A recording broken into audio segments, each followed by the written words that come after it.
Salamat po, Mr. Presiding Officer.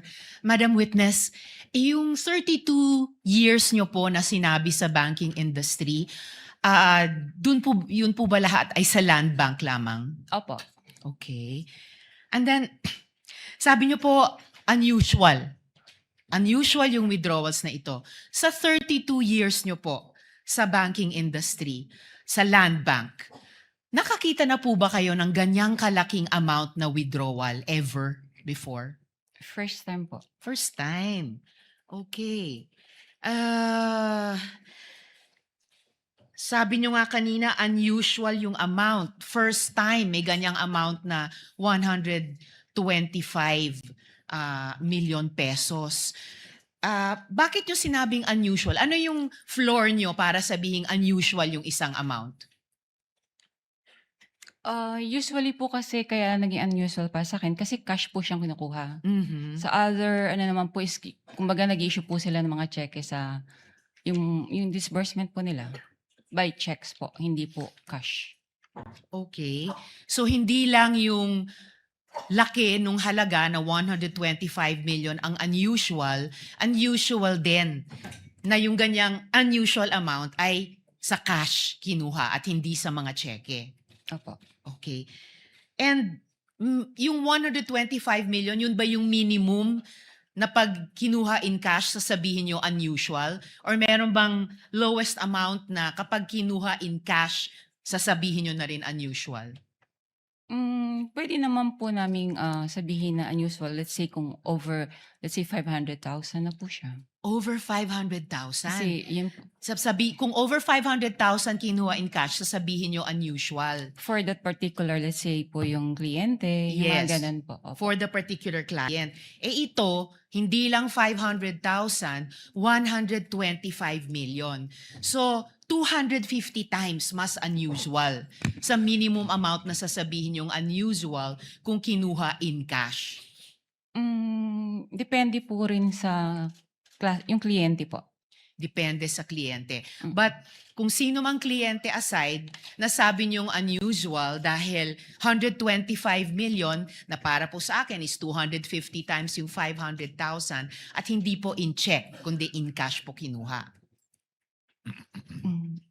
Pwede nga po, depende po sa depositor po niya. Kung regular lang sa kanya yung mga ganun withdrawals or what, it's usual. Opo. Pero kung parang for the first time ma-encounter namin that much, unusual po sa And amin. this was your first time. Opo. And in your 32 years, higit 3 dekada, kung masasabi nating pambihirang amount ito in cash, Opo. masasabi nating once in a lifetime yung ganitong amount in cash. Pwede po. Pwede. Alright. Salamat, Mr. Presiding Officer. Thank you. Tutuloy ko po sa second round. Thank you, Senator Judge Risa. Senator Judge Villanueva, thereafter, our distinguished Senate President. You may proceed, sir, when you're ready. You have 2 minutes. Thank you, Sir Presiding Officer, Senate President. Madam Witness, binanggit niyo po yung unusual, no? And gusto kong susugan yung katanungan. Yung usual, below 500,000 pag individual. Pero kung ito'y government agency, paano niyo masasabi na ito'y unusual? Any depositor naman po, kung hindi naman po ganong frequent silang nag-withdraw ng ganong kalaking cash. Kaya po, naano ko siyang unusual. Kung ganito po na 4 na beses na nag-withdraw na 125 million, would you say usual na siya? Unusual nga po. No, Kasi- kung 4 na sunod-sunod na yung binanggit po ninyo, 125 million, sunod-sunod, nagiging usual na po ba siya o unusual pa rin? Pwede naman po. Na What is usual. it?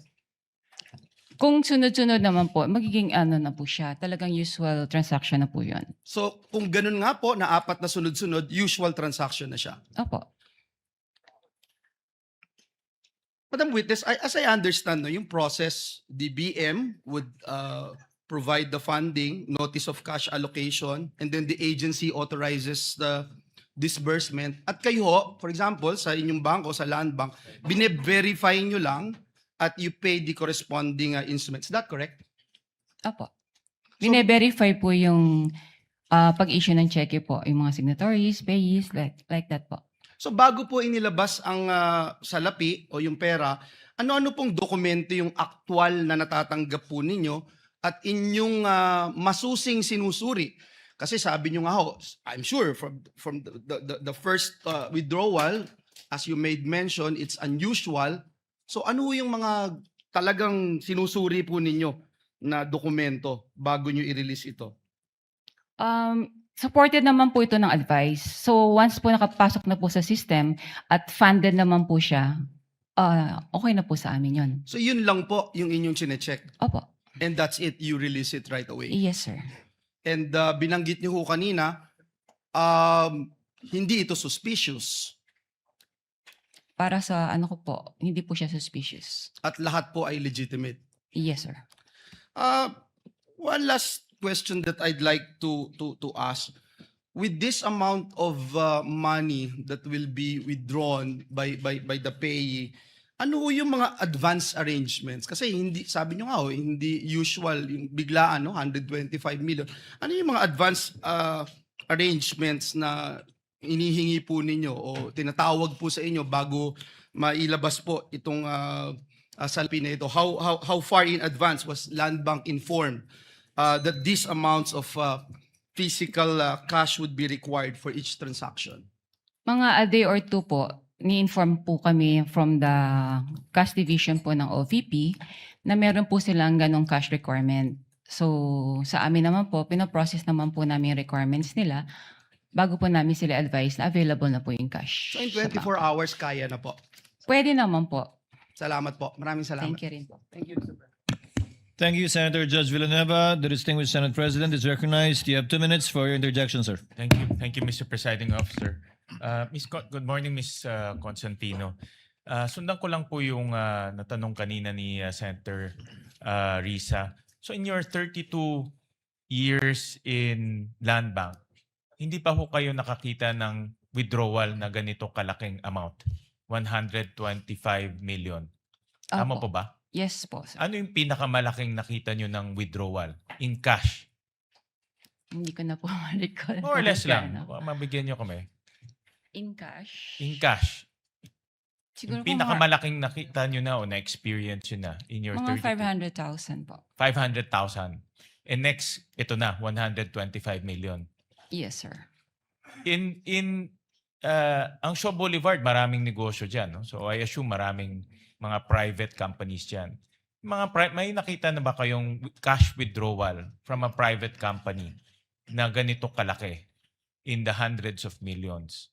Mostly po mga cheque po yung ini-issue nila. Cheque? Meron Opo. bang mga cash withdrawal din? Yung mga sa private companies? Wala po. Wala, puro Checks. cheque lang ang ini-issue nila. Opo. And then, nabanggit nyo kanina na 4 na beses pumunta sila Miss Acosta at si Mr. Ortonio sa inyo. Opo. Tama po ba? 4 na beses? Yes, sir.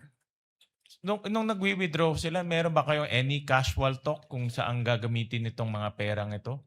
Kasi sabi nyo nga kanina, unusual, ngayon lang kayo nakakita. Hindi ba nagkaroon kayo ng konting parang casual talk sa pangatlo o pang-apat na pagkita ninyo kung saan gagamitin tong perang to? Hindi ko na po ma-recall, Your Honor. I'm sure nag-uusap kayo, di ba? Yeah, brief talk. Brief talk, mayroon bang nasabi kung saan gagamitin itong perang ito? Hindi ko na nga po maalala. Sorry Ay, po. Hindi nyo na maalala. Okay.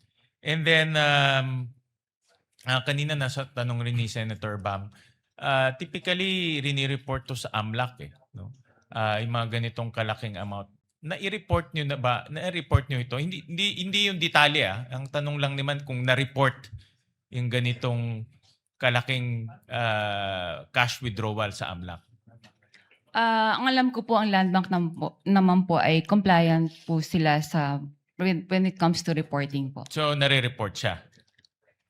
Compliant po kami doon. All right. Thank you, Mr. Presiding Officer. Senator Judge Pangilinan is recognized. You may proceed, sir. You have 2 minutes when you're ready. Thank you. Magandang umaga. Magandang umaga po. Unang-una, si Gina Acosta, kilala ninyong bilang Special Disbursing Officer, tama? As payee po ng cheque. Hindi bilang Special Disbursing Officer. Hindi po.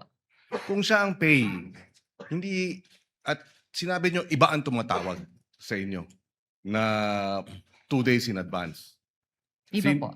Di ba? Sino yung sinabi nyo tumatawag? Si Miss Queenie Masangkay po. Miss Masangkay. Opo. Bakit iba? Would you know, if you know, bakit iba yung payee, iba yung tumatawag?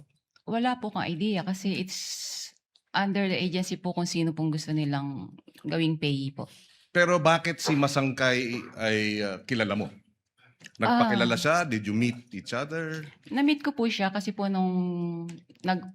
bago po sila mag-open ng account po sa amin, so nag-visit po sila sa branch. Okay, so you knew her personally and therefore siya ang tumatawag. Pero ang payee ay si Miss Gina Acosta. In other accounts, would you know or would you have experience na ganun din? Iba yung payee, iba yung tumatawag? I suppose yes, no? Wala po akong idea. Okay, okay. Doon sa nabanggit niyong first time ang ganyang kalaking halaga, kaya sabi niyo unusual. Meron pa bang ibang ahensya? Tama bang sabihin, walang ibang ahensya ng pamahalaan ang naglalabas ng ganyang kalaking pera sa inyong accounts, sa inyong branch? Dahil kayo ay depositary Government. ng government bank, hindi ba? Wala na po akong ma-recall kasi nga po kagaya ng sabi ko kanina, lahat po ay na-convert na po sila sa mga online transactions. And most government agencies would use checks Checks or online transactions po. or online transactions. Okay. So, and sinabi nyo, ang average na cash transactions sa inyong withdrawals, apart from yung 125 million na cash, yung average is about 500,000. Tama? Yung average amount ng cash.